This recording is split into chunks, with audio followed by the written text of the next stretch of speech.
એક શાંત ગામમાં પાર્થ નામનો નાનકડો બાળક રહેતો હતો. પાર્થને રાત્રે આકાશ જોવું બહુ ગમતું. ચમકતા તારાઓ અને મોટો ગોળ ચંદ્ર તેને હંમેશા આકર્ષતા. દરરોજ રાત્રે પાર્થ પોતાના ઘરની છત પર જઈ બેસતો અને ચંદ્ર સાથે વાતો કરતો. તે પૂછતો, "ચંદ્રમામા, તમે રોજ મારી પાછળ કેમ ચાલો છો?" એ રાતે ચંદ્ર વધુ તેજથી ચમક્યો અને મીઠી અવાજે બોલ્યો, "પાર્થ, હું તને એકલો ન લાગું એ માટે તારા સાથે ચાલું છું." પાર્થ ખુશ થઈ ગયો. તેણે કહ્યું, "મારે મોટો થઈને સારો માણસ બનવું છે."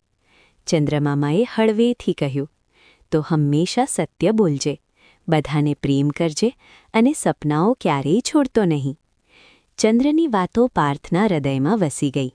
થોડીવારમાં પાર્થને ઊંઘ આવી ગઈ. ચંદ્ર આકાશમાં ચમકતો રહ્યો, જાણે પાર્થના સપનાઓની રક્ષા કરતો હોય.